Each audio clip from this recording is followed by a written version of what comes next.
Welcome to the Innovation and Compliance Podcast, part of the Compliance Podcast Network. Join us every week as we talk with industry innovators who are making compliance to help business run more efficiently and at the end of the day, more profitably. Here's your host, Tom Fox. Hello, everyone. This is Tom Fox back for another episode, and I'm extraordinarily thrilled to have Alan Gibson. Alan's currently the Director of Legal and Compliance Innovation at Microsoft. I've wanted to have him on a podcast for a long time, and now that's finally come to fruition. So, Alan, first of all, welcome, and thank you so much for taking the time to visit with me today. Thank you for having me. It has been a while, so I'm glad that we were able to make it happen. Alan, could you tell the audience a little bit about your professional background? Yeah, I like to think that I have a unique and interesting background, primarily because I've been in both the business and in legal and compliance. But to summarize the journey quickly is I was a liberal arts major coming out of a small college up in the Northwest, which led me to a management training program decades ago. And it set me a little bit on my journey to becoming a compliance professional and a legal professional. In that, as part of my journey, I was in an executive training program at Sears, Roebuck and Company back in the day. And I'll always remember that one of the rotations I went through was a loss prevention rotation, where we were concerned about fraudulent activities and inventory protection, and dealing with people who were concerned about catching shoplifters. And so they were using cameras back in the day to watch people stealing stuff and then catching them when they went into the parking lot. And I asked a question at that point in time about, wouldn't it make sense to put preventative measures in place to prevent them from stealing versus just catching them once they stole? So looking back decades, I think that set me on my course to becoming a compliance professional. But after going through the training program, I decided to go back to business school, where I got my MBA and then started my own company, which was primarily focused on the sales and marketing of different types of building materials, both domestic and internationally, that I sold out to my partner to go to law school to become a deal lawyer.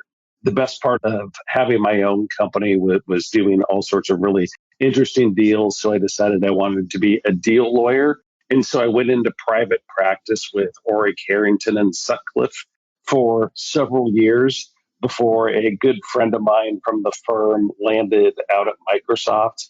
And he gave me a call a couple months later and asked me if I was tired of being a hired gun for a big law firm and wanted to come in-house and leverage my business experience and go deep with a client, which is what I did. And I joined Microsoft about 17 years ago as a frontline commercial attorney.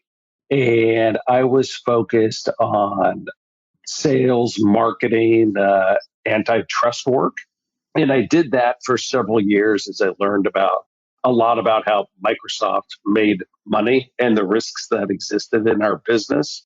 When I left the legal department and worked in business development, where I was really focused on incubating new business models and emerging technologies to help bridge the digital divide. So I spent several years focused on issues associated with operations, pricing, policy, licensing, distribution, all sorts of really, really fun and interesting work that then led me into a role in commercial operations, where I was helping Microsoft reimagine how we launched products and programs, which led me back to the legal department about 7 years ago. And 7 years ago, I became a compliance professional and joined what we were calling at that point in time the Office of Legal Compliance. And in the Office of Legal Compliance, I was primarily focused on helping the company respond to Foreign Corrupt Practices Act investigation in response to questions about our channel partner business model, especially in some of our overseas markets. And I was focused on supporting the remediation and enhancing controls of what we were discovering as part of those investigations. Did that for several years, and I'm sure we'll talk about it later, but I recently left the legal department and actually moved over into the business where I continue to focus on using technology to manage compliance and legal risks. Alan, one of the things that I think you're most well known for in the compliance community from your time in compliance at Microsoft was really helping to design, create, and implement a data analytics program for compliance, but really for the business. I was wondering if you could describe that process that you guys went through. Yeah, and so that goes right back to the Department of Justice investigations. As we were going through that process, we were on this journey to enhance our controls. And as we went through it, what we were really focused on is getting a handle on which of our sales agreements and which of our channel partners created the most corruption risk for Microsoft, and then what we may do to manage those risks. As we went through the process, there were a couple of inflection points. One, we had a new CEO, Satya Nadella, who was focused on creating a data-driven culture. And we really tried to embrace that ethos as the compliance program. But where it really played out is as we went through the investigations and we were reviewing transactions and third parties, it was the classic data opportunity in that, wow, we looked at it and it's like there were signals in the data that if we had taken advantage of them, that may have indicated that our risk of corruption or non-compliance was going up. And so I was one of the people that was tasked with leveraging our quote unquote strength in big data analytics to create an early warning and monitoring system for a defined set of compliance risks for Microsoft. What that actually means is how do we risk score or identify which sales contracts and which third parties created the most corruption risk for Microsoft? And so our compliance team partnered closely with our finance, internal audit, and our business team to figure out how we could use the data that we were collecting in our sales contracts and from our third parties to create this early warning and monitoring system to identify which contracts needed to be routed for additional compliance oversight. And it was really about using the data to identify what's risky, explain why it's risky, and then finally we built a process around it about what you did when you identified that risk. I can remember discussing some of this with you early on in the process, and you were just to the point where you were identifying how to use the data analytics, or I should probably say how the business unit could use the data. Could you describe how the business unit, the frontline guys and salespeople for Microsoft was able to use this data? Yeah, I'll break it out into really a two-step process. One, we were one of the first companies, I like to think, that were really thinking about solving the problem through the use of analytics. But because we didn't have a lot of other companies we could compare ourselves to, we really had to test our hypothesis that we could take a data-driven approach to identify which of our sales contracts created the most risk for us. So what we did in the process that we followed is we had an understanding of our corruption risk. Then we went to what are the themes and schemes that would indicate the presence of that risk.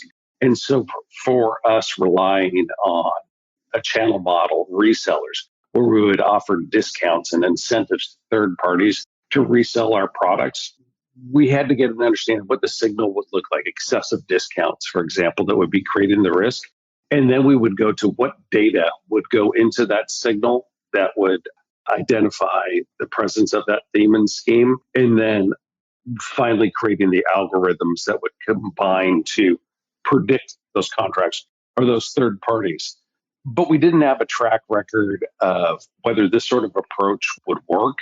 What we had to do is test the algorithm against historic sales transactions, first to see if it would identify the sorts of sales contracts or third parties that created the most risk for Microsoft.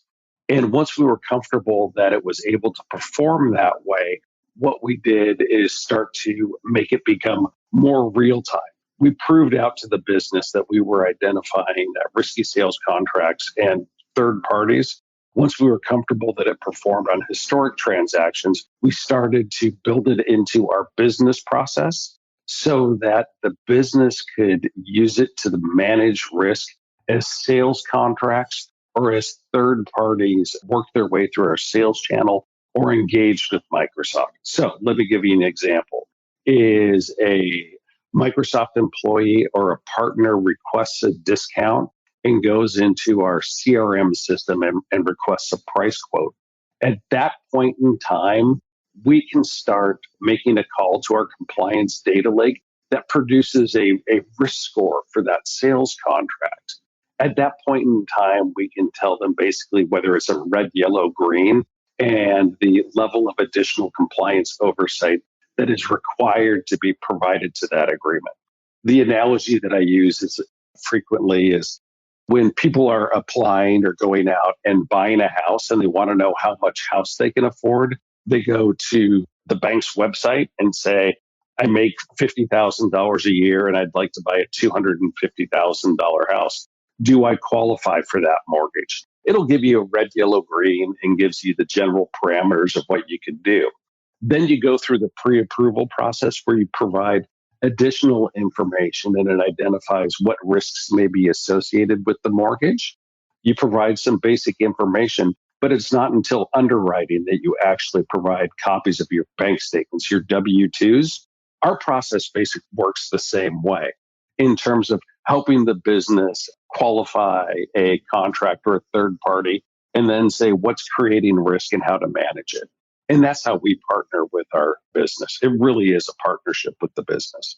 If any, did your data analytics program morph or grow beyond your original creation, or did you keep it really within the parameters of what you've described?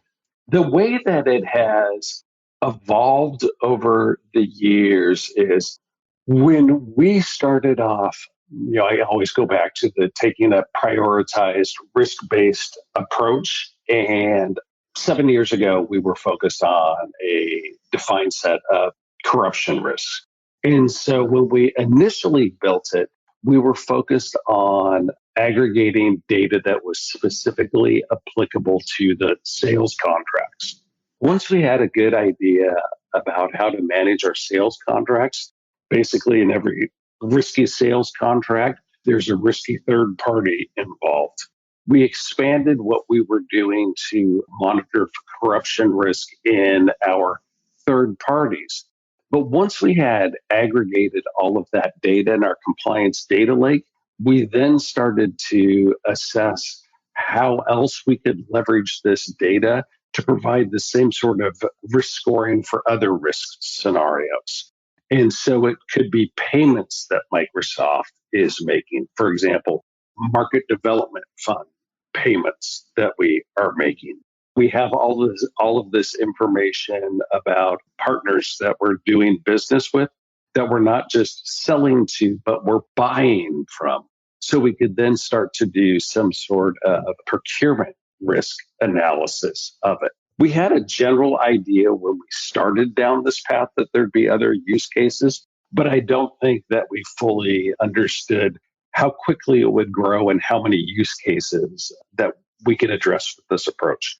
At the highest level, I think what the approach allows us to do is risk score anything that's transactional in nature. So we started off by focusing on sales contracts because they created the most risk for the company.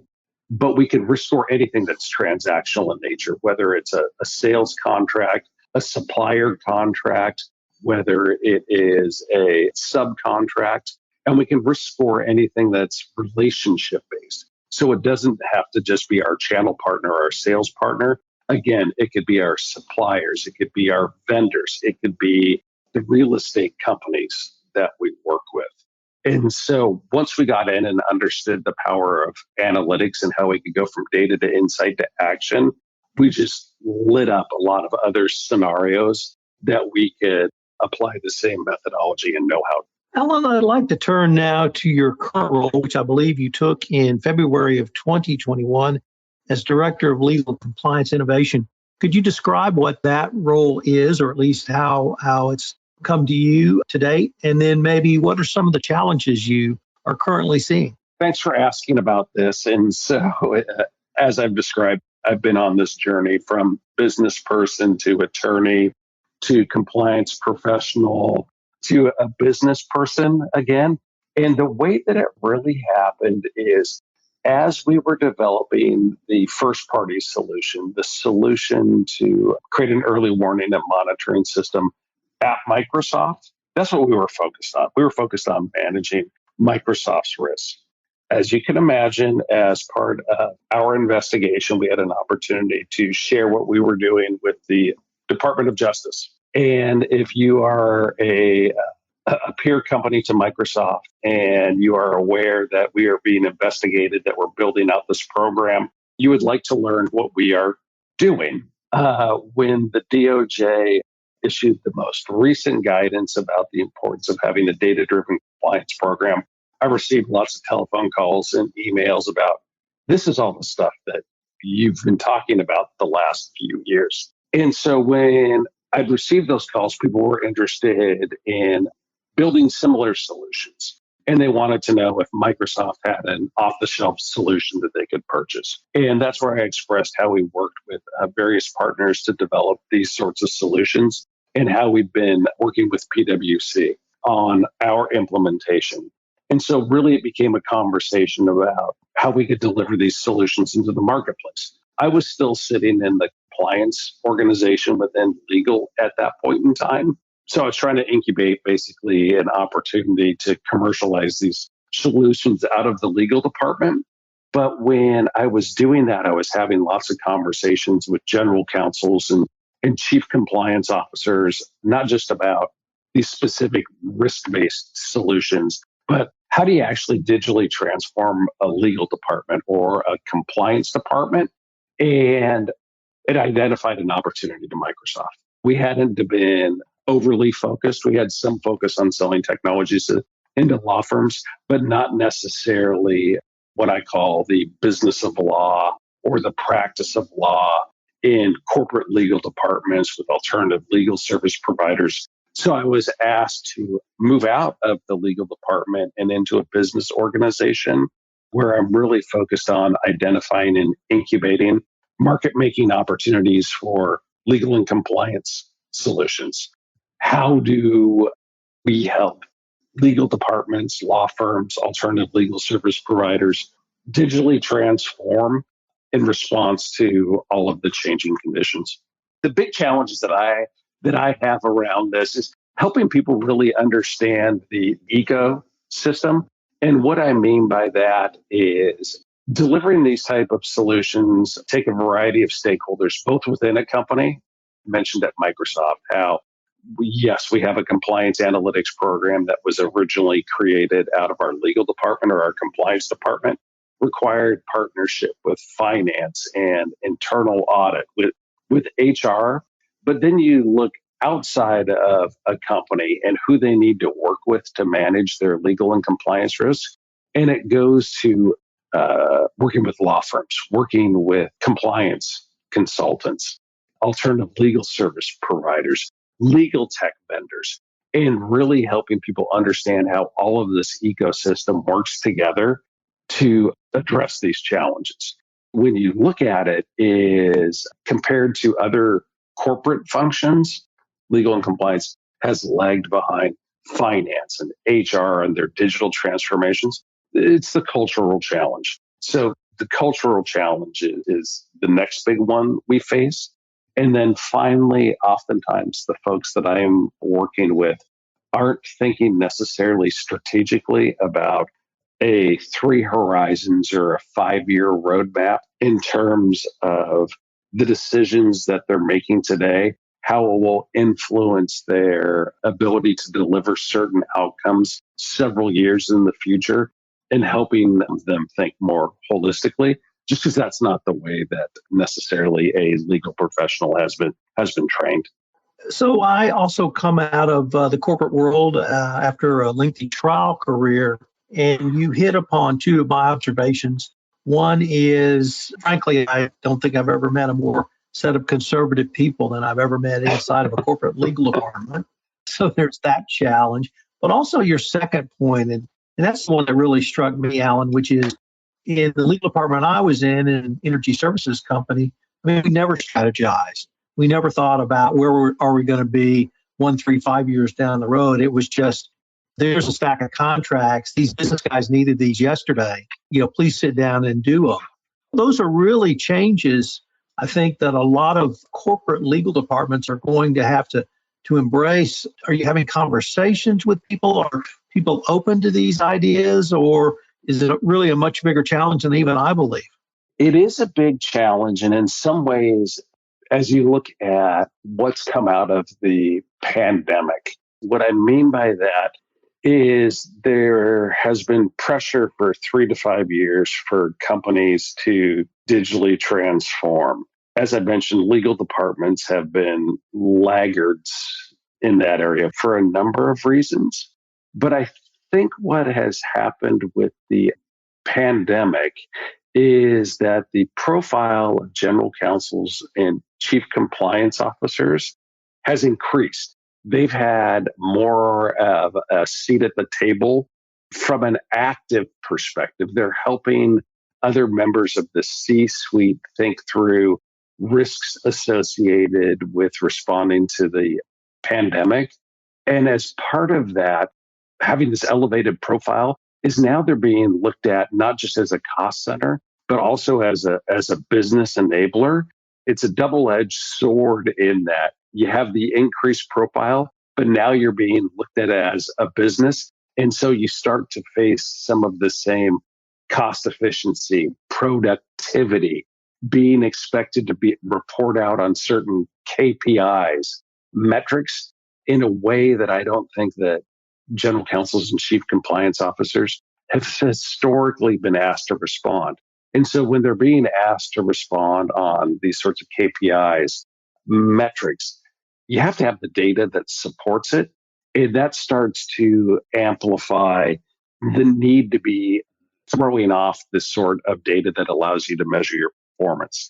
So I think that has helped raise the profile, helped accelerated the digital transformation because they have to participate at the same level as other members of the C-suite. With that becomes a development of new skills in terms of thinking about these sorts of problems strategically. And I'm definitely seeing it on a daily basis.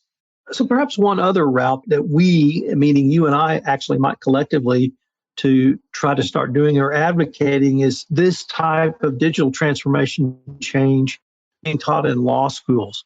I was privileged to teach a compliance class at a law school in Houston this past term, and it really struck me that many of the digital concepts that you've implemented at Microsoft and that I talked about during the term were very new and different to the students I was talking to. This was not something they had been trained on in any other class. It was a much more traditional law school training. Is that an area that perhaps, as I said, the collective we and others in our field could start moving forward as well?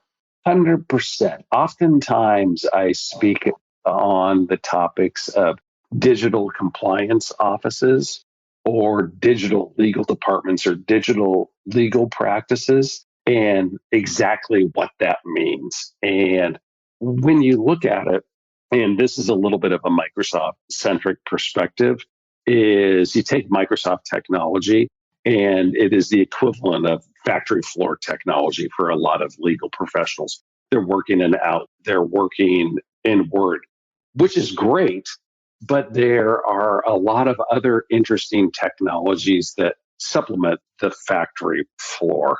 What is the opportunity to bring those into your front office and back office practices? But then you start to think about how these different solutions can talk together to fundamentally change your business and practice. What I mean by that is when you look at a legal department, why isn't a legal department leveraging CRM or customer relationship management software. Why aren't they why aren't more firms or departments automating their conflicts checks? How do you automate timekeeping with your contract drafting, with the email that you have opened up to draft it? And you start connecting some of those solutions. But think about what you could do 3 to 5 years from now, where there's the quote unquote single pane of glass, where you are running your practice, both front office and back office, through basically a single experience. And what I mean by that is not necessarily that it is a single Microsoft solution, but that all of the technologies have the ability to interoperate with each other in a safe, secure way. When I talk about a digital practice, that's what I'm talking about. Alan, I'd like to now turn into the future. And you talked about really how the coronavirus health crisis over the past year accelerated the digital transformation of both compliance functions and now corporate legal functions. I'd like to turn to the point you raised on your kind of challenge number 3, which was strategic thinking. What do corporate in-house types, law firms, and corporate compliance functions need to be thinking about into 2025 and perhaps even beyond around this digital transformation? Yeah. And so one, as we look at what has happened over the last year, is it's amazing to think back where you may have been in March when you were sent home to work remotely for many people.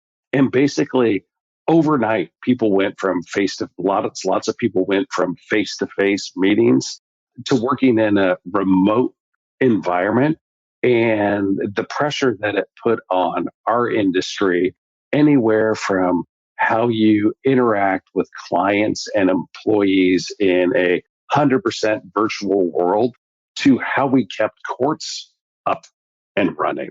And the fact that all of the policies, standards, procedures weren't in place to support a virtual first world. Identified lots of cracks, fissures in the system that we've made a lot of improvement. And that's why it's really accelerated the digital transformation in our industry. As I look out towards 2025, I look at it as, hey, let's start defining the strategy, the path forward, the 3 horizons today. Think about where we, or whether a legal department or law firm, wants to go onto their journey, and think about how the steps you're taking today will allow you to reach that final destination. So when I have lots of conversations with, let's say, a general counsel, and they think to digitally transform, that they need the latest and greatest contract lifecycle management system. And yes, they do need a contract lifecycle management system, but they need to think about it from a strategy perspective in terms of, does this decision today allow me to have capabilities that I want to have in 2025? Or am I just creating another data silo? And thinking about how all of these pieces fit together, not just today, but how they're going to fit together in the future.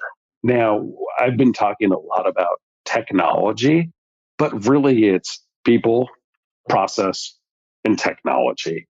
You have to think about your solutions or where you want to go on your digital transformation across all 3 of those dimensions. And so the big thing is I always talk about, what outcomes are we trying to drive? Where do we want to get to? And how do the decisions we make today accrue to the benefit or to derive that outcome? Alan, we are nearing the end of our time for this episode, but I have a special bonus question that I wanted to ask you. And I want to take you back to your undergrad days at Whitman College. My daughter attended Whitman, and I want you to tell us about being a DJ on the radio at Whitman. Oh, that was part of the quote unquote Whitman experience. For the people that aren't familiar with it, Whitman College is a small liberal arts college. Gosh, probably about 1,400 students located in, at that point in time, the wheat fields of Walla Walla, Washington. Southeast Washington. Now it is known for wineries. It's changed a lot over the years, but I embrace the liberal arts experience. And so, in addition to being a history major, playing baseball, writing on the school newspaper, I also hosted a radio show on the campus radio station, KWCW, that probably had a broadcast distance of 5 or 10 miles.